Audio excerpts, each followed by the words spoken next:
নমস্কার বন্ধুরা। আজকে আমরা টাঙ্গাইল করটিয়ার একটা বিখ্যাত জায়গা আছে যেটা একদম দেখতে তোমার টাঙ্গর হাওরের মতো। মানে যারা হলো এখন পর্যন্ত হাঙর টাওয়ারে যেতে পারো নাই, তারা এই জায়গাটায় আসলে মনে করবে টাঙ্গর হাওরের সৌন্দর্যটা এইখানে উপভোগ করতে পারবে। এটা হলো আশীর্বাদের পরের দিন। মোটামুটি আজকে সবাই চলে যাবে, বাড়ি মোটামুটি ফাঁকাই হয়ে যাবে। আমরাও কালকে চলে যাব। দাদা বলল আজকে বিকালে সবাইকে নিয়ে একটা সুন্দর জায়গা ঘুরে নিয়ে আসবো। এটা হলো চাপড়া বিল নামে পরিচিত।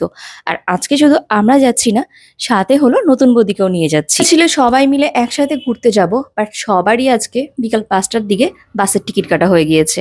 সবাই ঢাকায় চলে যাবে।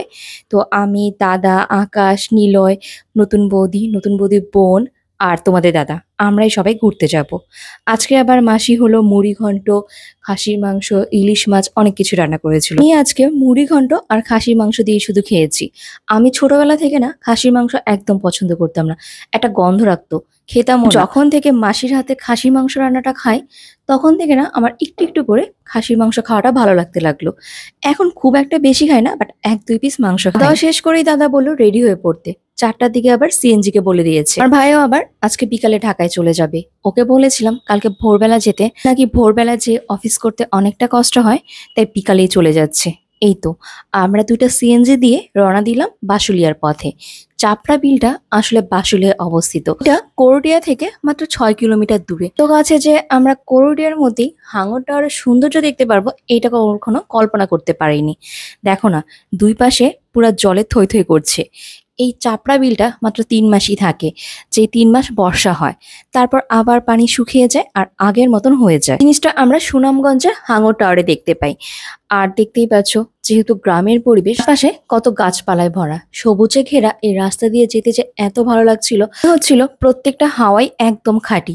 আর এই হাওয়াতে আমার ছেলে দেখো ঘুমিয়েও পড়েছে। বাসুলিয়ার আশপাশটা তোমার বর্ষাকালের দিকে একদম জ্বলে থই থই করে, তো তাই অনেকে এইদিকে নৌকা দিয়ে ঘোরার জন্য আসে।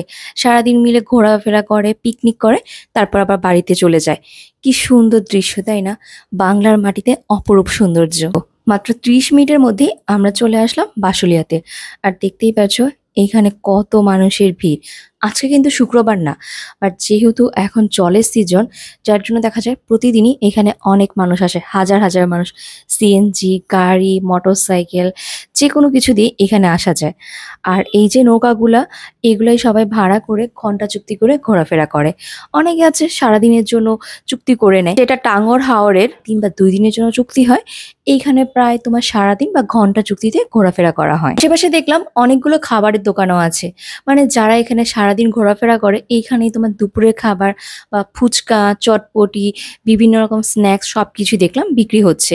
ওটা আবার টাঙ্গাইলের আশেপাশে এরকম নাকি আরো 2-3টার মতো বিল আছে, বাট এই বাসুলিয়া বিলটা নাকি বেশি প্রচলিত। এই বর্ষাকালে 3 মাসের জন্যই নাকি এদের একটা বিনোদন স্পট হয়ে যায়। তো এইদিকে অনেকগুলো নৌকা মামার সাথে কথা বলে একটা নৌকা ভাড়া করা হয়। এটা হলো 1 ঘন্টায় 500 টাকা করে নিবে। নৌকা ভাড়া করতে অনেক বেশি বার্গেনিংও করতে হয়, যার যেমন ভাবে ইচ্ছা দাম বলে, তো কথা বলে তারপর দামটা ঠিক করা হয়। তো এই তো আমরা হলো নৌকাতে উঠে পড়লাম। এই নৌকায় আবার নিচেও ঘর ছিল, মানে বৃষ্টি নামলে কেউ নিচে ঘরে যাও বসতে পারবে। আমরা সবাই ছাদের উপরেই বসছিলাম। তোমার দাদা আবার নৌকা বলো, লঞ্চ বলো, ট্রলার বলো, যে কোনো কিছুতেই একটু ভয় পায়। ও আর ছাদের উপরে ওঠেনি, ওর নিচেই দাঁড়িয়েছিল। এখানে বিলের এত জল দেখে মনে হচ্ছিল কি যে আমরা কোনো বিলে ঘুরতে না এসে যমুনা নদীতে ঘুরতে আসছি। পরিবেশটা এমনই ছিল। দেখতেই পারছো দূর দূরান্তে কত ট্রলার, কত মানুষ এখানে ঘুরে বেড়াচ্ছে। অনেকে আছে সারাদিন ভরে এখানে পিকনিকও করছে, অনেকে রান্না বান্না করেও নিয়ে আসতেছে। বা ইচ্ছা হলে এই ছাদে টুকটাক তোমরা রান্না করেও কিন্তু খেতে পারবে। বিলের উপর দিয়ে এই সূর্যটা দেখতে কতটা সুন্দর লাগছে, তাই না? কি দারুণ সৌন্দর্য। আসলে পৃথিবীতে আমাদের এত সুন্দর সুন্দর জায়গা আছে, ওকে না দেখলে বিশ্বাসই করতে পারতাম না যে আমাদের আশপাশটা কত সুন্দর। ওঠার আগেই দাদারা এখানে বাদাম, আইসক্রিম, 7 আপ, জল সবকিছুই কিনে নিয়ে আসছিল, চিপসও নিয়ে আসছিল। তো আমরা একটু পর পর একটা একটা জিনিস করে খাচ্ছিলাম। আর ওই যে পিছনে আমাদের নতুন বৌদির বোন, সবাই মিলে আমরা সত্যি অনেক আনন্দ করছিলাম। আর আমি তো এই পরিবেশ দেখতেই ব্যস্ত ছিলাম। এত সুন্দর প্রকৃতির দৃশ্য, মনে হচ্ছিল কি মনটাকে ছুঁয়ে যাচ্ছে। তাই মিলে গল্প করতে করতে শুনতে পারছিলাম এইখানে নাকি একটা হিজল গাছ আছে, যেটা নাকি 100 বছরের পুরনো।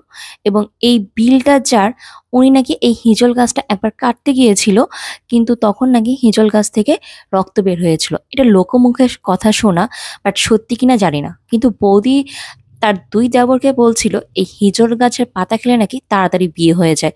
বলল ট্রলারটা নিয়ে ওই হিজল গাছের সামনে যাব নাকি, পাতা 2টা খেয়ে নাও, বিয়েটাও তাহলে তাড়াতাড়ি হয়ে যাবে। ওই যে দেখতে পাচ্ছ, ওইটাই হলো হিজল গাছ। ওইখানেই দেখো কি পরিমাণ ভিড়। ওইখানে আবার সবাই গাছটাও দেখতে যায়। আবার ওইখানে হাঙর হাওরে দেখছো না যে একটা জায়গায় যে সবাই অনেক স্নান করে, এই জায়গাটাও এসে সবাই নৌকা থামিয়ে স্নান করে, আনন্দ করে। আমার কাছে এই চাপড়া বিলে এসে হাঙর হাওরের যে সৌন্দর্যটা সেটাই উপভোগ করেছি। আমি যতগুলো ভিডিওতে দেখেছি টাঙ্গর হাওরটা মোটামুটি এমনই দেখতে। তো আমার মনে হয় যারা এখন পর্যন্ত টাঙ্গর হাওরে যেতে পারেনি, তারা একবার এই চাপড়া বিল বাসুলিয়াতে এসে ঘুরে যেতে পারে। একদম টাঙ্গর হাওরের ফিলিংসটাই হবে। শুধু নিজেদের রান্না করে খেতে হবে, এইখানে কেউ রান্না করে দিবে না। এখানেও আবার অনেকেই নৌকা করে তোমার এই খাবারের জিনিস বিক্রি করছে, চা, কফি, বিস্কুট, চিপস, বাদাম, অনেক কিছু বিক্রি হচ্ছে। তো সুন্দর একটা পরিবেশে আসছি, কয়েকটা যদি সুন্দর করে ভিডিও বা ছবি তুলতে না পারি তাহলে কি আর করলাম। তো এইদিকে আমি খুব সুন্দর করে কয়েকটা ভিডিও করছিলাম। এইদিকে আমার ভিডিওগ্রাফার ছিল হলো নিলয়। তোমার দাদা আবার মজা করে বলছে দিদির ভিডিও করতে করতে আবার পানির মধ্যে পড়ে যেও না। তো যারাই এই চাপড়া বিলে ঘুরতে আসে না কেন, অবশ্যই এইখানে তো তোমার বিলের সৌন্দর্যটাই উপভোগ করে, সারাদিন একটা সুন্দর সময় কাটায়, খাওয়া দাওয়া করে, আনন্দ করে, গান বাজনা করে, আর তার সাথে ওই হিজল গাছটাও দেখতে আসে। জীবন যে কতটা সুন্দর, এই মানুষগুলো যদি পাশে না থাকতো তাহলে বুঝতেই পারতাম না। 1 ঘন্টার উপরে আমরা সবাই মিলে এই বিলে ঘোরাঘুরি করেছি। কিছুটা সময় মাঝখানে আমরা নৌকাটাকে থামিয়ে অনেকক্ষণ বসেছিলাম। যারা করটিয়া বা টাঙ্গাইলে আশেপাশে থাকো, আমার মনে হয় অনেকে এই জায়গাটায় আসছো। আর এইখানে আসলে মানে যার অশান্ত মনও আছে তার মনও শান্ত হয়ে যাবে। এতটা সুন্দর পরিবেশ। এখন পর্যন্ত এই জায়গাটায় আসুনি, একবার হলেও ঘুরে যাবে। এমনকি পুরো পরিবারকে নিয়ে ঘুরতে আসবে, আরো বেশি ভালো লাগবে। তো চলো বন্ধুরা, এদিকে দাদারা হলো ম্যাজিক কার্পেটে ওঠার জন্য চলে গিয়েছে, আর আমি এটা অনেক বেশি ভয় পাই। অনেকবার করে দাদার বৌদি বলছিল, বাট এত ভয় লাগে আমার এখানে উঠতে ইচ্ছে করে না। তো চলো আজকের ভিডিওটা এখানেই শেষ করি। যদি তোমাদের ভিডিওটা ভালো লেগে থাকে তাহলে অবশ্যই একটা লাইক, কমেন্ট আর শেয়ার করে দিও। আর তোমরা সবাই ভালো থেকো, সুস্থ থেকো।